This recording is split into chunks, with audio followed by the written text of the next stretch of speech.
नमस्कार सभी को भैया, जय हिंद। मैं अर्पित शर्मा आपके अपने online learning platform easy prep पर आप सभी का स्वागत करता हूं।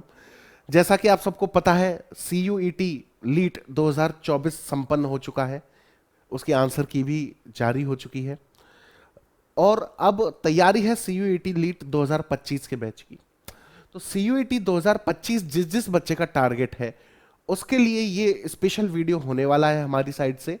तो आप लोगों में से आप लोग अपनी कुर्सी पर जहां पर खड़े हैं वहीं पर बैठ जाइए, चाहे आप सड़क पर ही क्यों ना चल रहे हो, वहीं पर बैठ जाओ और थोड़ी देर इस वीडियो को चलाकर जरूर से देखो कि सी यू ई टी 2025 में आपके लिए क्या क्या चीजें होने वाली है, क्या क्या सिलेबस है। हम इसमें केवल आपका जो जनरल टेस्ट का पार्ट होता है, हम आपके टेक्निकल की बात नहीं कर रहे हैं, जनरल टेस्ट का जो पार्ट होता है उसको कवर अप करने वाले हैं। यहाँ पर कवर अप कहने का मतलब उसका सिलेबस कवर अप करने वाले हैं। एक ही क्लास में तो बेटा पूरा सिलेबस कवर अप नहीं होता है, लेकिन यहाँ पर जो सिलेबस आपको करना है हम उसको कवर अप करने की बात कर रहे हैं कि कौन कौन से टॉपिक्स आपको पढ़ने हैं। ठीक है, चलिए तो बात करते हैं हम लोग। सबसे पहले 60 नंबर ऑफ क्वेश्चंस होते हैं आप लोगों के। जैसा कि आपको पता होगा, अगर आप तैयारी कर रहे हैं सीयूईटी लीट की, आपके माइंड में एक रॉ पिक्चर बनी हुई होगी सीयूईटी लीट की। तो 60 जो नंबर ऑफ क्वेश्चंस होते हैं वो होते हैं, जिनमें से जरूरी आपको 60 क्वेश्चन नहीं करने हैं। आपको अटेम्प्ट कितने करने हैं? इनमें से आपको अटेम्प्ट करने हैं बेटा 50 क्वेश्चंस। ओनली 50 क्वेश्चंस आपको अटेम्प्ट करने हैं। 60 क्वेश्चन आएंगे जिनमें से 50 अटेम्प्ट करने हैं हमको। ठीक है, और इसका जो मार्किंग स्कीम है वो क्या है बेटा? इसकी मार्किंग स्कीम ये है, सही आंसर होने पर आपको +5 मिल जाएंगे और अगर आपका आंसर गलत हो गया तो आपका 1 नंबर कट भी जाएगा। माइनस मार्किंग है, इसीलिए क्वेश्चन जितने भी आए उनको पढ़ के अच्छे से सॉल्व करने की कोशिश करनी है हमको। पर वो अभी साल भर बाद की बात है, यहां पर हम आपको प्रिपरेशन कराएंगे उस चीज के लिए। नेक्स्ट अगर अपन बात करें, अगर हम सिलेबस की बात करें तो देखिए बेटा, हिस्ट्री जो है, हिस्ट्री आपके 3 पार्ट्स में, 3 नहीं, अगर हम मेजरली बात करें तो 4 पार्ट्स में डिवाइड होती है। कौन कौन सी? मिडाइवल, इंसेंट, मिडाइवल, मॉडर्न और वर्ल्ड हिस्ट्री। जिसमें से आप इंसेंट को हटा लीजिए और वर्ल्ड हिस्ट्री को हटा लीजिए, आपके 2 पार्ट्स बचते हैं इसमें। कौन कौन से? मिडाइवल हिस्ट्री और मॉडर्न हिस्ट्री। हिंदी में बोले तो मध्यकालीन इतिहास और आधुनिक इतिहास, ये 2 आते हैं। मध्यकालीन इतिहास में कहां से कहां तक होता है और इसकी बात करते हैं हम आगे। तो देखिए, मध्यकालीन इतिहास इस्लामिक सल्तनत से शुरू होता है भैया। इस्लामिक सल्तनत का मतलब जब से भारत में मुस्लिम इन्वेजन हुआ, मुस्लिम आक्रमण हुआ भारत में, तब से शुरू होता है हमारा मध्यकालीन इतिहास। कहां से? माफ कीजिएगा, यह शुरू होता है आपके जब से मोहम्मद बिन कासिम ने अटैक किया था। मोहम्मद बिन कासिम ने सिंध के राजा हुआ करते थे दाहिर शाह, उन पर अटैक किया था। उसके बाद आपके महमूद गजनवी ने अटैक किया, मोहम्मद गौरी ने अटैक किया, और मोहम्मद गौरी के अटैक के बाद, अच्छा ये जितने भी थे ये सब लोग क्या हुआ था, वापस लौट गए थे। लेकिन इसके बाद मोहम्मद गौरी जो है वो अपने यहां पर एक गुलाम को बिठाकर चला गया था। मोहम्मद गौरी ने एक्चुअली 3 गुलाम बिठाए थे।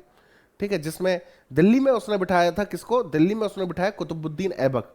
एक का नाम था नसरुद्दीन कुब्जा, ठीक है, जिसको उसने लाहौर में बिठाया था। खैर वो बात हम बाद में करेंगे जब हम हिस्ट्री पढ़ेंगे उसके बारे में। इसके बाद विजयनगर एम्पायर। देखिए, दिल्ली सल्तनत चल रही है, ये शुरू होती है कब से? गुलाम वंश से। ठीक है, कुतुबुद्दीन ऐबक से शुरू होती है ये, और ये खत्म होती है कहां पर जाकर? लोधी वंश। लोधी वंश में इब्राहिम लोधी अंतिम राजा था। इब्राहिम लोधी को किसने हरा दिया था? इब्राहिम लोधी को बाबर ने पानीपत के पहले युद्ध में हराकर मार दिया था। ठीक है, लेकिन अब इसके बाद हम डायरेक्ट मुगल्स नहीं पढ़ेंगे बेटा, इसके बाद हम पढ़ेंगे विजयनगर एम्पायर प्लस साउथ के जितने भी एम्पायर्स हैं उनकी बात करेंगे हम लोग यहां पर। क्योंकि ऐसा नहीं है ना कि पूरे हिंदुस्तान पर किसका राज था, इस्लामिक एम्पायर था, नहीं। साउथ इंडिया में अभी भी हिंदू एम्पायर्स चल रहे थे, जिसमें चेर थे, चोलास थे, पांड्यास थे, और विजयनगर एम्पायर था उसमें ही। ठीक है, तो विजयनगर एम्पायर प्लस उसके साथ के जितने भी एम्पायर थे जो पैरेलली चल रहे हैं, किसके? इस्लामिक जो एम्पायर चल रहा है उसके। ठीक है, इसके बाद में पढ़ेंगे हम मुगल एम्पायर। ठीक है, मुगल एम्पायर की कहानी जानेंगे हम लोग, बाबर से लेकर जो बहादुर शाह जफर लास्ट थे वहां तक। इसके बाद में regional kingdoms and European colonialism, यानी कि क्षेत्रीय राजाओं के बारे में जानेंगे कि है ना, देखिए औरंगजेब था, औरंगजेब क्या था, औरंगजेब मजबूत शासक था, लेकिन औरंगजेब के जाने के बाद जो छोटे छोटे राजा थे ना वो मजबूत होने लग गए थे फिर। ठीक है, जैसे बहमनी साम्राज्य अलग से स्थापित हो गया था। ठीक है, बंगाल जो है वो अपने आप में स्वतंत्र घोषित कर दिया था बंगाल को। तो ऐसे छोटे छोटे एम्पायर्स हैं वो भी अलग से स्टैब्लिश होने लग गए थे, उनकी बात करेंगे। और यूरोपियन कॉलोनिज्म जो है इंडिया में स्टार्ट हुआ था, जो यूरोपियन कॉलोनिज्म का मतलब क्या है भैया, यूरोपियन कॉलोनिज्म का मतलब है कि जो भारत में राज करने आए थे, भारत में केवल ब्रिटिशियर्स राज करने नहीं आए थे, याद रखिए ब्रिटिशर्स परमानेंट राज किया उन्होंने, लेकिन सिर्फ ब्रिटिशियर्स वो यूरोपियन नहीं थे जो इंडिया में राज करने आए थे। भारत में सबसे पहले पोर्तुगीज आए थे, आप सबको पता होगा, हम बचपन से क्वेश्चन सुनते आ रहे हैं, हु डिस्कवर्ड इंडिया। तो आंसर क्या देते हैं सब लोग, सब बच्चे क्या आंसर देते हैं, सर वास्को डिगामा। ठीक है, खैर इसकी भी कहानी आपको बाद में बताएंगे जब हम पढ़ेंगे कि वास्को डिगामा जो है वो इंडिया को ढूंढने ही नहीं निकला था। ठीक है, बहुत बाद की बात है ये। तो यूरोपियन किंगडम जिसमें डच हो गए, फ्रांसीसी हो गए, पुर्तगाली हो गए, उसके बाद में डेनिश लोग हो गए, डेनमार्क वाले, इनके बारे में पढ़ेंगे। उसके बाद में ब्रिटिश एरा चालू होता है, मॉडर्न हिस्ट्री। कॉलोनियल रूल, जो कॉलोनियल रूल रहा, स्टैब्लिश हुआ इंडिया में। उसके बाद द रिबेलियन ऑफ 1857, 1857 की क्रांति, सब लोगों ने पढ़ा होगा 1857 की क्रांति। वो आगाज था जिसमें भारत ने जिसके बाद भारत ने क्या किया, ब्रिटिश एम्पायर का विरोध करना शुरू किया। इसके बाद में नेशनलिस्ट मूवमेंट, ठीक है, राष्ट्रवादी आंदोलन। राष्ट्रवादी आंदोलन का मतलब यहां पर हम कांग्रेस के बारे में जानेंगे, कांग्रेस की स्टैब्लिशमेंट हुई, बंगाल का विभाजन हुआ, बंगाल वापस से एक हुआ। ठीक है, दिल्ली में दिल्ली दरबार आयोजित किया गया। तो ये सारी कहानी, मतलब अपना इंडिया का जो इंडिपेंडेंस स्ट्रगल है वो और नेशनलिस्ट मूवमेंट, ये दोनों पैरेलल हैं एक दूसरे के। ठीक है, इसके बाद में पार्टीशन एंड इंडिपेंडेंस, यानी कि भारत को आजादी कब और किस तरीके से मिली, और उसमें जो पार्टीशन हुआ इंडिया का, आप सबको पता होगा, आए तो अंग्रेज एक लैंड पर थे, लेकिन जाते टाइम वो इसको 3 पार्ट्स में डिवाइड कर गए, इंडिया और पाकिस्तान। अब आप बोलोगे सर तीसरा कौन सा, तो भैया पाकिस्तान जो था वो 2 पार्ट्स में डिवाइड हुआ था, एक था ईस्ट पाकिस्तान, एक था वेस्ट पाकिस्तान। आज जो ईस्ट पाकिस्तान है ना, उसी को हम लोग आज बांग्लादेश के नाम से जानते हैं। बांग्लादेश ने बाद में इंडिपेंडेंस ली है पाकिस्तान से, जिसमें इंडिया का भी रोल रहा है। ठीक है, चलिए ये तो हो गई हिस्ट्री के सिलेबस की बात आपके। इसके बाद पॉलिटी के सिलेबस की हम लोग बात करते हैं, संविधान की। भारत के संविधान में कौन कौन से हैं आपके चैप्टर्स। तो सबसे पहले फंडामेंटल राइट्स। फंडामेंटल राइट्स का मतलब आप लोगों के जो मौलिक अधिकार हैं उनकी बात की गई है इसमें। इसमें आपके डीपीएसपी की बात की गई है। डीपीएसपी का मतलब directive principles for state policies, सरकार के करने के जितने भी काम होते हैं वो डीपीएसपी कहलाते हैं बेटा। ठीक है, इसके बाद फंडामेंटल ड्यूटीज, मौलिक कर्तव्यों की बात की गई है। आप लोगों के कुछ अधिकार हैं तो आपके कर्तव्य भी बनते हैं संविधान के प्रति, उनकी बात की गई है। Legislative, executive, judiciary. लेजिस्लेटिव का मतलब आपने सुना होगा लोकतंत्र के 3 स्तंभ होते हैं, कौन कौन से, विधायिका, कार्यपालिका और न्यायपालिका। तो जो लोकतंत्र के 3 स्तंभ है, 3 पिलर्स ऑफ डेमोक्रेसी, ये 3 पिलर्स ऑफ डेमोक्रेसी क्या क्या है आपके, लेजिस्लेटिव, एग्जीक्यूटिव और जुडिशरी। और लास्ट कौन सा चैप्टर बेटा आपके पॉलिटी में, पंचायती राज। ठीक है, पंचायती राज भी है आप लोगों के सिलेबस में। चलिए नेक्स्ट बात करते हैं हम किस सब्जेक्ट की, जियोग्राफी। तो देखिए जियोग्राफी आपके इंडिया एंड वर्ल्ड जियोग्राफी आती है आपके। ठीक है, वर्ल्ड जियोग्राफी के भी टॉपिक्स हैं, बिल्कुल हैं। तो देखिए इंडियन ज्योग्राफी में क्या क्या आते हैं भैया, फिजिकल फीचर्स आते हैं इंडिया के, जैसे माउंटेन्स कौन कौन से इंडिया में, रिवर्स कौन कौन सी बहती हैं, कहां कहां से बहती हैं, कौन कौन से प्लेन्स हैं, प्लेटूज हैं, यानी कि मैदानी क्षेत्र कौन कौन से हैं, पठारी क्षेत्र कौन कौन से हैं। तो ये सारे हम फिजिकल फीचर्स ऑफ इंडिया में जानेंगे।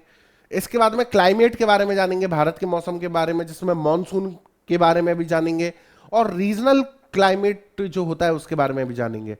जैसे आपने देखा होगा कि भारत में सबसे ज्यादा वर्षा कहां पर होती है, आप लोगों से कोई अगर पूछ ले तो भारत में सबसे ज्यादा वर्षा होती है भैया मनसिवराम, चेरापूंजी डिस्ट्रिक्ट, जो कहां पड़ता है भैया आपके, जो मेघालय में पड़ता है।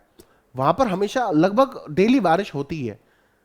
लेकिन अगर आप कोस्टल एरियाज पर जाएंगे, जैसे कि आप मुंबई चले गए, तो मुंबई में उमस बहुत होती है। ठीक है, तो हम इस तरीके से भी जानेंगे, इन चीजों को भी जानेंगे हम लोग।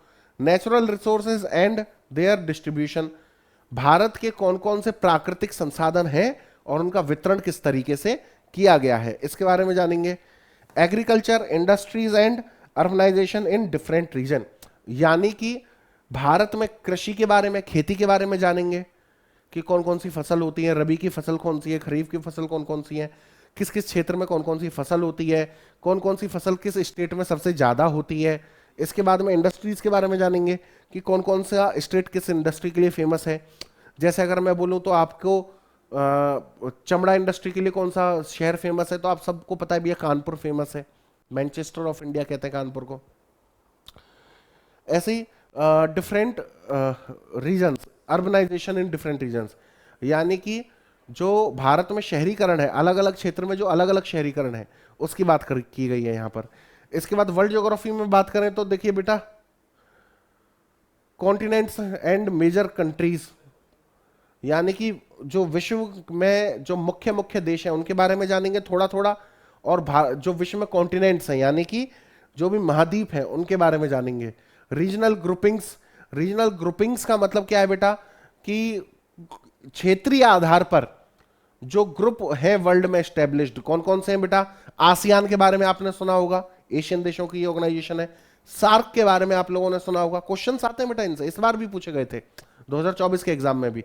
सार्क साउथ एशिया के हैं, भारत भी सार्क का देश, सार्क का क्या है भैया, सदस्य है, ठीक है, दक्षेश जिसको बोलते हैं हिंदी में, ठीक है। इसके बाद ईयू, ईयू का मतलब यूरोपियन यूनियन, यूरोपियन यूनियन यूरोपीय देशों का समूह है, ठीक है। तो इस तरीके से जो क्षेत्रीय समूह है हम उनके बारे में भी पढ़ेंगे। ग्लोबल इश्यूज की भी चर्चा करेंगे, environmental constraint and sustainable development goals, यानी कि पर्यावरण में क्या क्या चुनौतियां हैं। जैसे कि आप सबको पता है भैया, ओजोन लेयर में छेद होना पर्यावरणीय चुनौती है, लेकिन इससे कैसे कैसे निपटा जा सकता है इसके बारे में भी जानेंगे। और इसके अलावा सस्टेनेबल डेवलपमेंट, यानी कि सतत विकास कैसे होता रहे, पर्यावरण को संरक्षित रखते हुए सतत विकास कैसे होता रहे, इसके बारे में भी जानेंगे। नेक्स्ट, इकोनॉमिक्स की हम बात करें तो देखिए बेटा, इकोनॉमिक्स में तो ज्यादा कुछ सिलेबस है ही नहीं है, आपके कुछ इकोनॉमिक टर्म्स की बात की गई है, जिसमें basic economic and banking terms, banking की जो टर्म्स होती हैं, जैसे रेपो रेट क्या होती है, रिवर्स रेपो रेट क्या होती है, एसएलआर क्या होती है, सीआरआर क्या होती है, ठीक है। इसके अलावा बेसिक इकोनॉमिक टर्म्स में अगर हम बात करें तो पूंजीवादी अर्थव्यवस्था क्या होती है, साम्यवादी अर्थव्यवस्था क्या होती है, विकसित, विकासशील, ठीक है, खुली अर्थव्यवस्था, बंद अर्थव्यवस्था, इस तरीके की जो बेसिक टर्म्स है ना, केवल वही है इकोनॉमिक्स में, इसके अलावा और कुछ भी नहीं है इकोनॉमिक्स में। इकोनॉमिक्स के बाद में हम बात करें तो बायोलॉजी की, तो बायोलॉजी में क्या क्या सिलेबस है भैया आपके, देखते हैं। बायोलॉजी में ह्यूमन बॉडी, ह्यूमन बॉडी यानी कि मानव शरीर जो है, इसके बारे में चर्चा की जाएगी। प्लांट, एनिमल, ठीक है, यानी कि कहने का मतलब इसमें आपके जूलॉजी भी है और आपके बॉटनी भी है, दोनों हैं इसमें आपके, ठीक है। लेकिन इसमें प्लांट हो गया, एनिमल हो गया, इसमें सेल की बात की गई है। सेल का मतलब जो कोशिका है उनकी बात, डिजीज हो गए, बीमारियां जो जो होती हैं, न्यूट्रिशन हो गया, ठीक है, सेल, एनिमल और प्लांट सेल, ये अभी अभी बात करी थी। ह्यूमन बॉडी में आपके जैसे ब्लड सर्कुलेटरी सिस्टम हो गया, ठीक है, एक्सक्रिएशन सिस्टम हो गया, नर्वस सिस्टम हो गया, इन ह्यूमन आई हो गया, इन सब की बात की जाएगी आपके किसमें, ह्यूमन बॉडी में। ये हो गया आपके किसका सिलेबस, बायोलॉजी का। इसके बाद फिजिक्स के सिलेबस की अगर हम बात करें तो देखिए फिजिक्स के सिलेबस में क्या क्या है, SI units and measurements, magnetism and electricity, विद्युत और क्या बोलते हैं, चुंबकीय प्रभाव के बारे में बात की गई है। फोर्स एंड ग्रेविटी, यानी कि गुरुत्वाकर्षण जो है उसके बारे में बात की गई है। मोशन, ठीक है, work, power, energy, temperature, optics, optics के बारे में पता ही होगा आपको भैया, पढ़ा भी होगा आपने, उत्तल दर्पण होता है, अवतल दर्पण होता है, सब लोगों ने पढ़ा होगा इसके बारे में। लॉज एंड प्रिंसिपल्स, यानी कि न्यूटन के सिद्धांत हो गए और आर्किमिडीज के सिद्धांत हो गए, इन सभी सिद्धांतों की भी इसमें चर्चा की जाएगी, ठीक है। नेक्स्ट, इसके बाद में केमिस्ट्री, तो देखिए भैया केमिस्ट्री में क्या क्या सिलेबस है आपके, एटॉमिक स्ट्रक्चर की बात की गई है आपके, रेडियो एक्टिविटी की बात की गई है, chemical bonding, facts about elements, acid, basis and salts, यानी कि अम्ल और क्षार वाला जो चैप्टर होता है आपके, पढ़ा होगा हिंदी मीडियम वालों ने, अम्ल और क्षार, ठीक है। ये बहुत छोटा सा सिलेबस है, ठीक है, मतलब सब्जेक्ट सारे हैं लेकिन सिलेबस बहुत छोटा है बेटा। करंट अफेयर्स की बात करें तो देखिए करंट अफेयर्स में टॉपिक्स बहुत सारे हैं आपके। टॉपिक्स का मतलब करंट अफेयर इन इन टॉपिक्स से पूछे जाते हैं। इसमें कौन कौन से टॉपिक्स हो गए आपके? गवर्नमेंट एंड गवर्नमेंट पॉलिसीज हो गई, इनिशिएटिव्स हो गए, इंपॉर्टेंट डेवलपमेंट्स एंड इवेंट्स हो गए, इंटरनेशनल करंट अफेयर्स हो गए लाइक इंटरनेशनल पॉलिटिक्स से। जैसे अगर मैं पूछ लूं कि भैया इसराइल का युद्ध किस देश के साथ में छिड़ा हुआ है, तो फिलिस्तीन के साथ में, तो ये इंटरनेशनल पॉलिसी से रिलेटेड होता है। जैसे अभी हाल ही में ब्रिटेन के नए प्रधानमंत्री कौन बने हैं या किसने ब्रिटेन के नए प्रधानमंत्री के रूप में शपथ ली है, ठीक है। भारत ने हाल ही में किस देश से स्नाइपर मशीनें बेचने की डील करी है हाल ही में भारत ने, ठीक है। तो इस तरीके की जो न्यूज होती है वो इंटरनेशनल अफेयर्स होते हैं। बायलैटरल एंड मल्टीलैटरल रिलेशंस एक ही बात है बेटा, इंटरनेशनल अफेयर्स से रिलेटेड है। Global event, summits and conferences, economic news हो गई, इकोनॉमिक पॉलिसीज एंड रिफॉर्म्स हो गए, बजट हाइलाइट्स हो गई, इकोनॉमिक रिपोर्ट्स हो गई, ये हैं भैया आपके। इसके बाद में साइंस एंड टेक्नोलॉजी से रिलेटेड हो जाते हैं। जैसे ये वाली मिसाइल जो है ये कहाँ से छोड़ी गई थी, ठीक है। PSLV क्या होता है, GSLV क्या होता है, ये सारे होते हैं इसमें। साइंटिफिक डिस्कवरीज की हाल ही में जैसे अभी एक सांप का कंकाल खोजा गया है जिसका नाम क्या रखा गया है भैया, ठीक है। विश्व में अब तक सबसे बड़ा सांप का कंकाल भारत में खोजा गया है, आपको पता हो तो, जिसका नाम रखा गया है इंडिकस वासुकी। वासुकी सांप कौन सा सांप है? वासुकी सांप वो सांप है जो शिव जी के गले में हम देखते हैं ना नाग, उसी के नाम पर रखा गया है। Technological developments, environmental and ecology, environment से रिलेटेड हो गई। बायोडाइवर्सिटी से रिलेटेड हो गई बेटा। कॉन्फ्रेंस से रिलेटेड हो गई, स्पोर्ट्स न्यूज हो गई, ये सारी की सारी आपकी करंट इवेंट्स में ही आती हैं। मेजर स्पोर्ट्स इवेंट्स हो गए, अवार्ड्स हो गए, ठीक है। बुक्स से रिलेटेड हो गए, की features of objective of schemes, यानी कि गवर्नमेंट की जो स्कीम होती है उनसे रिलेटेड। सोशल वेलफेयर प्रोग्राम्स हो गए। बुक्स ऑथर्स की तो हमने बात कर ही ली थी, ठीक है। इंपॉर्टेंट डेट एंड डेज हो गई, हेल्थ एंड वेलनेस से रिलेटेड हो गए। पब्लिक हेल्थ इनिशिएटिव्स हो गए कि जैसे ये वाली जो स्कीम है, जैसे हाल ही में मुख्यमंत्री आयुष्मान योजना किस राज्य में शुरू की गई है, तो वो राजस्थान में शुरू की गई है, इस तरीके के। या मुख्यमंत्री राजस्थान में शुरू की गई मुख्यमंत्री आयुष्मान योजना में कितने रुपए का कवर दिया जाता है, तो इसमें 25 लाख रुपए तक का इंश्योरेंस कवर दिया जाता है। ये क्या है भैया? ये पब्लिक हेल्थ इनिशिएटिव है। Medical breakthroughs. Medical breakthroughs का मतलब जैसे किसी बीमारी की कोई दवा खोज ली गई, ठीक है, तो वो मेडिकल ब्रेक थ्रूज में आती है। लाइक कोविड वैक्सीन खोजी गई थी। कल्चरल इवेंट्स एंड फेस्टिवल्स हो गए, आर्ट एंड कल्चर से रिलेटेड चीजें हो गई। जैसे आर्ट एंड कल्चर में ऐसे पूछ ले कि हाल ही में हॉर्नबिल फेस्टिवल किस राज्य में मनाया गया, तो देखिए बेटा ये हॉर्नबिल फेस्टिवल जो है ये आपके अगर मैं बात करूं तो करंट अफेयर से रिलेट हो गया, लेकिन वास्तविकता में ये स्टैटिकल डेटा का भी क्या है, स्टैटिकल डेटा का भी पार्ट है ये। पॉलिटिकल डेवलपमेंट हो गए, इलेक्शंस हो गए, सिक्योरिटी एंड डिफेंस हो गया, इसके बाद डिफेंस एग्रीमेंट्स हो गए, बैंकिंग एंड फाइनेंस हो गया, फाइनेंशियल पॉलिसीज हो गई गवर्नमेंट की। ये सब आपके करंट अफेयर्स के टॉपिक होते हैं, ठीक है। इसके बाद स्टैटिक जी के आती है आपके। देखिए टॉपिक्स को देख के घबराने की बिल्कुल भी जरूरत नहीं है बेटा, ये कई सारे टॉपिक्स के जो सब टॉपिक्स है ना वो सब टॉपिक्स बनाए हुए हैं, ऐसा कोई घबराने की जरूरत नहीं है। बस मैं भी इमरान खान की तरह बोलता हूं, सबसे पहले तो आपने घबराना नहीं है ना, बस वही चीज। List of dams in India, इसके बाद वाइल्ड लाइफ सेंचुरीज हो गई, बर्ड सेंचुरीज, स्टैटिक जीके का पार्ट है ये। डांस फॉर्म्स हो गए, फेस्टिवल्स ऑफ इंडियन लिस्ट हो गई, इंडियन बैंक्स एंड हेडक्वार्टर्स की बात हो गई। मतलब ये बहुत एक ये वो जीके है जो एक 10th क्लास के बच्चे को भी याद होनी चाहिए। ये कोई टफ चीज नहीं है, ये आपको याद होनी चाहिए, ठीक है। जैसे मैं पूछ लूं आपसे कथक डांस कहां किया जाता है, कुचिपुड़ी कहां किया जाता है, ठीक है, या फिर बिहू कहां किया जाता है, ये आपको पता होना चाहिए। कौन सा शहर किस नदी के किनारे बसा हुआ है, जैसे हैदराबाद किस नदी के किनारे बसा हुआ है, बेंगलोर किस नदी के किनारे बसा हुआ है, बनारस किस नदी के किनारे बसा हुआ है, इस तरीके से ये भी आपको याद होना चाहिए। टाइगर रिजर्व की बात हो गई। टाइगर रिजर्व भारत का, देखिए टाइगर रिजर्व की बात इसलिए होती है क्योंकि भारत का नेशनल एनिमल है टाइगर, इसलिए टाइगर रिजर्व से क्वेश्चन आते हैं। जैसे रणथंभौर कहाँ पर है, बांदा कहाँ पर है, पेंच कहाँ पर है, इस तरीके से। नेशनल पार्क्स की बात हो गई, आरबीआई के गवर्नर्स की बात हो गई, हाईएस्ट वाटरफॉल्स ऑफ इंडिया की बात हो गई, डोमेस्टिक इंटरनेशनल एयरपोर्ट की बात हो गई, क्रॉप प्रोड्यूसिंग स्टेट की बात हो गई, mountain passes.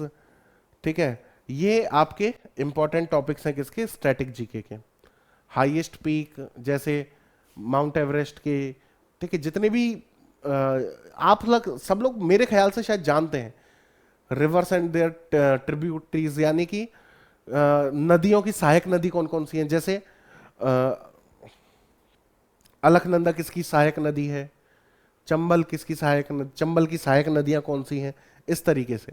Bharat Ratna, important award list, first in India, states and their capital, language of states, Padma awards जो है उनकी बात है। इसके बाद अगर हम बात करें रीजनिंग की, ठीक है, तो रीजनिंग का डिटेल वीडियो आपको एक अलग से मिल भी जाएगा बेटा। बाकी अगर हम रीजनिंग के टॉपिक्स की बात करें तो यही कुछ गिने चुने टॉपिक्स हैं जिनसे क्वेश्चन आते हैं। डायरेक्शन हो गया, analogy, blood relation, number series, dice and cube, calendar, verbal analogy, general mental ability, ठीक है, कोडिंग एंड डिकोडिंग, ये आपके क्या हैं, ये कुछ गिने चुने टॉपिक्स हैं जिसमें रीजनिंग से क्वेश्चन आता है आपके। इसके बाद में क्वांट की बात करें, क्वांटिटिव एप्टीट्यूड की, तो क्वांटिटिव एप्टीट्यूड में आपके कौन कौन सा सिलेबस आता है, mensuration, ratio, trigonometry, arithmetic calculation, speed, distance, time, average, compound interest, simple interest, mode है, मीडियन, परसेंटेज। ये आपका क्वांट का सिलेबस है, छोटा सा सिलेबस है, घबराने की जरूरत नहीं है, ठीक है। ये आपके यहां पर होता है बेटा आपके जनरल टेस्ट का जो सिलेबस है वो कंप्लीट। अब ये सूचना, खास सूचना आप सभी बच्चों के लिए, आपका अपना प्लेटफॉर्म इजी लर्निंग आप लोगों के लिए 3 टाइप के बैचेस लेके आया है सीयूईटी लीड के लिए, जो आप अपनी सुविधा के अनुसार जिन्हें परचेज कर सकते हैं। देखिए सबसे पहला जो बैच है वो कौन सा है भैया, रिकॉर्डेड बैच है सबसे पहला बैच। इस रिकॉर्डेड बैच में आपको क्या मिलेगा भैया, इस रिकॉर्डेड बैच में आपके जितनी भी लाइव क्लासेस होंगी उन सब की रिकॉर्डिंग आपको इसमें प्रोवाइड की जाएगी। इसके अलावा general test plus applied math, engineering graphics covered, ये सारा कवर अप होगा इसमें। इसमें आपको देखिए क्लासेस तो रिकॉर्डेड मिलेंगी, लेकिन आपको पीवाईक्यू की जो प्रैक्टिस है वो आपको लाइव ही कराई जाएगी, ठीक है। पीवाईक्यू की लास्ट मतलब पीवाईक्यू की प्रैक्टिस आपको लाइव कराई जाएगी, और मोस्ट एक्सपेक्टेड क्वेश्चंस जो है वो भी इसमें शामिल होंगे। मोबाइल और लैपटॉप दोनों पर आपको इसका एक्सेस दिया जाएगा, और कोर्स की जो फीस है वो बेसिकली 999 रुपीज है, 999 रुपए।